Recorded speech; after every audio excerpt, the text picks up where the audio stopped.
Hi everybody, my name is Rich Hilwig. I'm going to talk today about investor-state dispute settlement. It's the mechanism that's worked into all these free trade agreements that have been coming at us since NAFTA. I'm also going to be talking about different environmental cases under NAFTA and possible effects of the Trans-Pacific Partnership on the environment specifically. Investor-state. The Trans-Pacific Partnership elevates individual corporations to the level of sovereign governments by empowering them to skirt and attack domestic laws that they see as harming their expected future profits.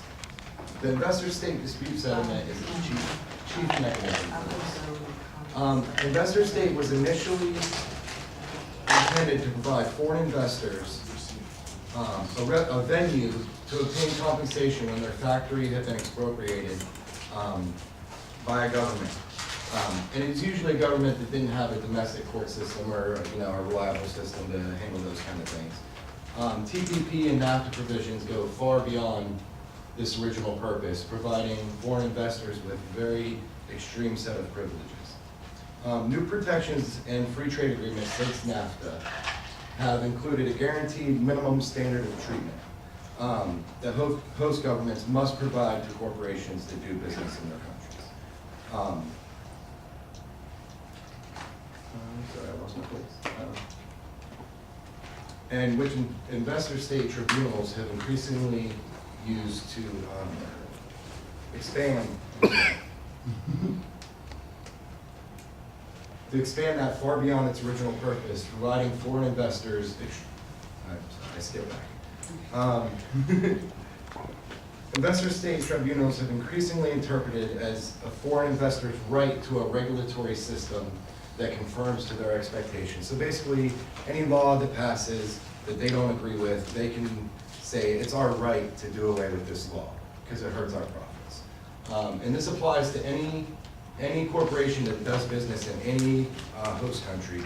So firms with subsidiaries in any member country will be able to claim expropriation and directly challenge any host government public interest policy, and that would happen before a UN and World Bank tribunal, not just a domestic court system.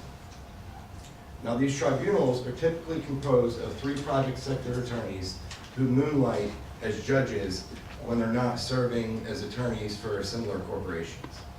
Now, not only do these tribunals give corporations the same legal standing as democratically elected governments, but they also lack transparency, oversight, and there are very limited appeals. Since there is no cap on the amount of damages, that can be done. Okay. It's my first PowerPoint. So there's no cap in the amount of damages that can be awarded to a corporation. The mere threat of investor-state case can be enough to dissuade any government from even thinking of passing a law. So they wouldn't even try to do certain things because they knew they would just be sued in the end.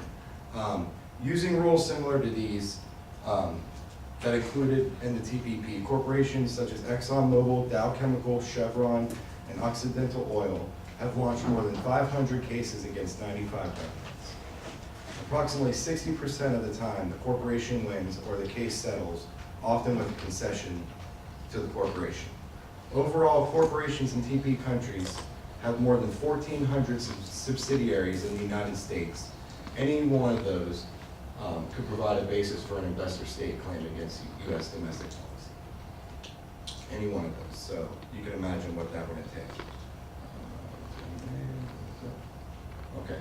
Under NAFTA, foreign corporations have lost investor-state attacks on a wide array of consumer health, public safety, environmental, and land use laws. Government procurement decisions, which is also a heavy part of the TPP. She talked about buy green, buy local. That would also now, in the TPP text, apply to government procurement as well. So if the government has a standard that they have to buy green or buy local or invest in solar arrays, that would also be wiped out as well. So from 2000 to 2012, there was a 10-fold increase in the number of investor-state cases, even though these treaties with investor-state provisions have existed since the 50s. So we've seen a definite trend since NAFTA, about the halfway point in NAFTA, once China joined up, there's been an extreme trend in these cases coming up. Over $40 million in compensation has already been paid out to corporations and investor state cases under NAFTA style deals. This includes a tax on natural resource policies, toxics bans, zoning and permits, health and safety measures, and more. Of the nearly $14 billion in the 15 claims now pending under NAFTA style deals, all relate to either the environment, financial, public health, transportation policies, all of which are not traditional trade issues. And governments have paid out over $3 billion to investors in investor states disputes under free trade agreements and bilateral investment agreements. Over 85% of this related to oil, mining, gas, and other environmental and natural resource disputes. Nothing to do with traditional trade. Now you see here, this is just a few examples of some of the environmental cases that have been brought up under NAFTA. I don't know how familiar anybody is with these, but Mobil and Murphy Oil in 2012, a NAFTA tribunal ruled in favor of the U.S. Oil Corporation, Mobil, and Murphy Oil, deeming a requirement to use oil revenue to fund research and development in Newfoundland and Labrador, Canada's poorest provinces. They found that to be a NAFTA barred performance requirement. So what they're asking to do is take some of the profits you're getting from drilling our land and using our land to make your money and invest that back into the community. And they sued them in one of their cases. Metaclad versus Mexico. They refused to grant Metaclad a construction permit, which it had also denied to the facility's previous Mexican owner, until the site was cleaned up, which was part of their agreement. They sued, won, and they won $16.5 million in compensation from Mexican taxpayers. When you sue a government, it doesn't come out of their pockets, it comes out of the taxpayers' pockets. C.D. Myers versus Canada, they ordered that Canadian taxpayers must pay $5.6 million for a temporary Canadian ban on PCBs, which is to the best of my understanding, a byproduct of oil production. So those are really bad. And although the ban complied with a multilateral environmental treaty encouraging domestic treatment of toxic waste, the tribunal deemed it was discriminatory and a violation of the corporation's NAFTA right to a minimum standard of treatment. The U.S. Ethanol Corporation used an investor state system to reverse Canadian environmental ban on carcinogenic gasoline additive, MMT, also banned by numerous U.S. states, while also obtaining $13 million in compensation from the federal government, or from the Canadian government. And this last one was pretty mind-boggling, just based on the amount that they were able to get. They closed down a timber and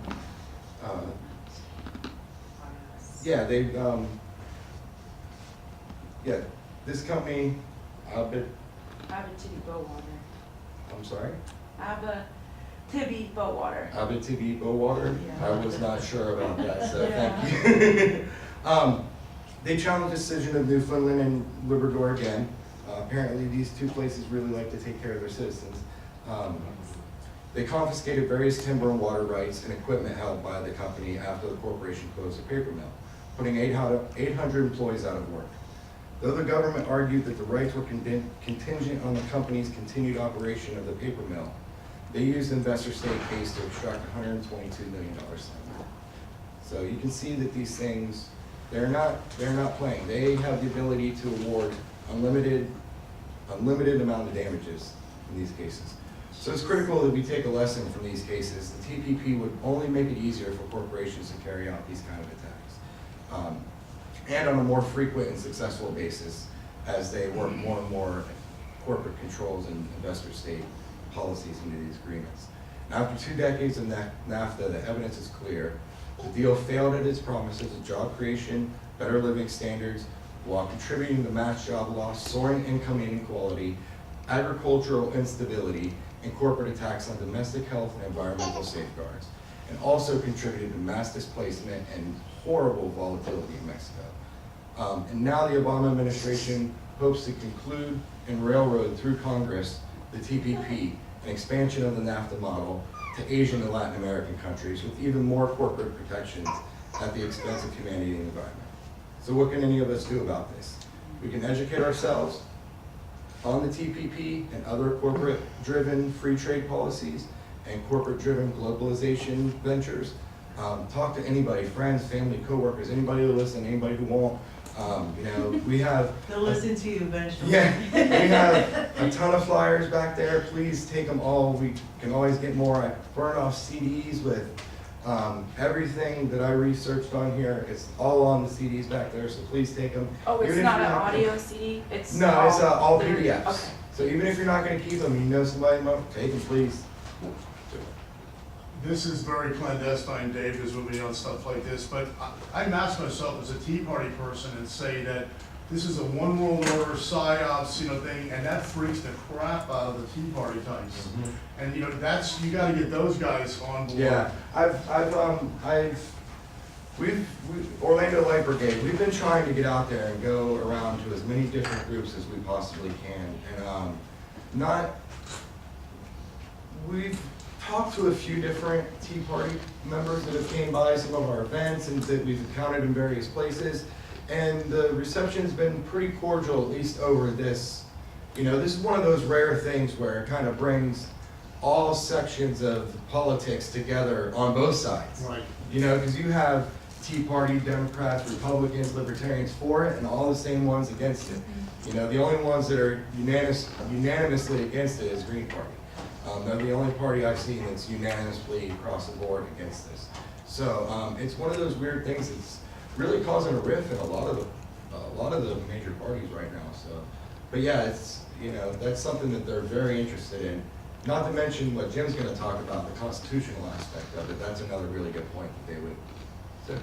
Yeah, because they have the right to tell us what laws we can and can't have. So it's not just that we're giving them what's in the treaty, but we're giving up our national sovereignty. Just tell them that it takes away their guns. Constitution. It works. Yeah. And I don't know if Jim's going to touch on it, but just so you know, there have been letters sent by the House of Representatives, different groups, that have sent letters telling Obama we're not going to give you fast track authority. There was a big chunk of Democrats. There is a good chunk of Republicans, and it was a Michelle Bachmann written letter.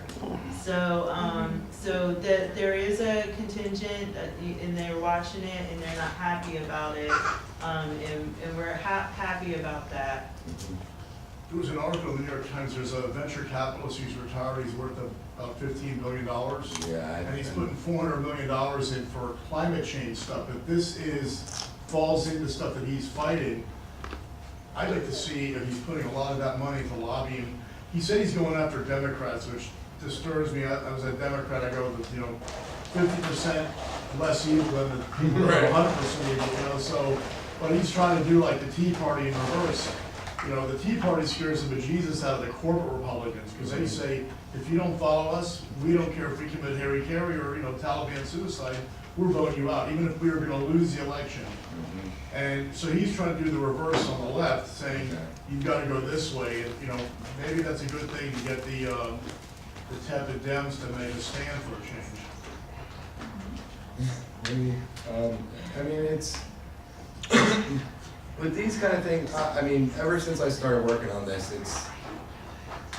it's weird, because I'm a mix of hopeful and extremely skeptical. Because there's been very promising signs that this thing is on the ropes. We've had some pretty high-ranking Democrats in the House and Senate both come out against it. But at the same time, this is like their Hail Mary. This is the corporates, this is their baby. They want this bad. So we can't let up for a second. It's got to be constant calls. Doing actions. There's thunderclaps that go out. That's it's an online tool mechanism. It sends out emails at a certain time, or you can do it on Facebook, and it'll send out a mass Facebook message and stuff like that. That's great, that, that kind of stuff's happening, so. Orlando Light Brigade, we've been working on this for a while. Since June of last year. Yeah, I So first learned about it almost a from Jim at, the first meeting I went to, and it was like, I gotta learn everything I can about this, so. I'm putting everything in one place and like boiling it down, like catching people. The whole thing with, you're gonna lose your national sovereignty. Right. Is gets the most, that's what you have to do, get people, but you have it like all in one place. And when people question your information, you have like, here's where we get it from. Yeah. And here's the whole history. And people aren't aware of these things. Like I wasn't aware of these tribunal courts for corporations for NAFTA. There's a lot of people, the gentleman was talking, I wasn't talking until, to you know, Tea 8 Party months ago, I learned libertarians about this. who, and he said, do you know NAFTA does this, and this is gonna be worse? That is more effective. I hate to say this, but, I'm interested in climate change, but that sort of stuff is more effective. You have to fight Fox. Yeah. The big enemy is Fox News. Right. Well, our message tonight was tailored more for the environment because of the venue. But when we go out, we talk about any aspect of it that we can get our hands on. She's actually become more of our food, pharmaceutical expert as far as that goes, I guess. That's like. I mean, we're just talking about tiny piece, just a tiny piece of this entire thing. And, it's, every time I look at something, I thought I understood it, I learned, a little finesse point, a little bit, another piece, and each time it's massive. It's massive, it's mind-boggling, it's overwhelming. Sometimes when we talk to people, you see them listening, and then all of a sudden, you see their shoulders drop. But it's also, we feel like the rug is being pulled from out under us. Yeah. This is our last chance to stand strong. Jerry? We haven't even touched the surface of patent and copyright law. Oh, no, that's yeah, covered that's- in this thing. that's We haven't touched the horrible. surface of the surface of what the banks are going to be doing. Yeah. Although all well- the financial mechanisms that were put in place after the 2007-2008 crash, all of that's gonna get rolled back under TPP. This could kill net neutrality in this country. Oh, yeah, the SOPA. No matter what the FCC does, and they're now rewriting the law to keep net neutrality, but passing this thing could kill our internet. If TPP goes through, you could possibly be charged with a felony just for your computer automatically storing cookies. And I guess. And in Florida, you get a felony, that's your voting rights for the rest of your life, so. Yeah, like under It's TPP really with the serious. internet, hey, I wanna know what's happening, I wanna know what's happening in fracking. If they accuse you of copyright infringement, which it's gonna be a lot looser than what it is now. It could be just as simple as, my grandmother, she got excited, we got her a new computer, she went and signed up for allrecipes.com, she downloaded this recipe, she made it for her girlfriends for their bridge club, she shared it, bam, she just violated the copyright. Not only will your grandmother lose her computer, not only will she become a third-degree felon, she'll lose her right to vote here in the state of Florida. And then she'll also, They'll have, she they'll have loses to her limit- right to even use the internet. Google, Wikipedia, Yahoo, they'll be required to restrict you from registering and using their services. They'll contact your service provider and tell them that You mentioned Michelle Bachmann, you think she has a big following? Well, I don't know, I try to avoid that following, but, I don't know, a lot About of, 20 Republicans. she gets a signed lot letter. of talk. Oh, you mean that signed on her letter? About 20 Republicans signed. Yeah, it it. was 23 Republicans that signed on her letter. Now, hasn't she been accused of some money thing, and she's not going to seek re-election?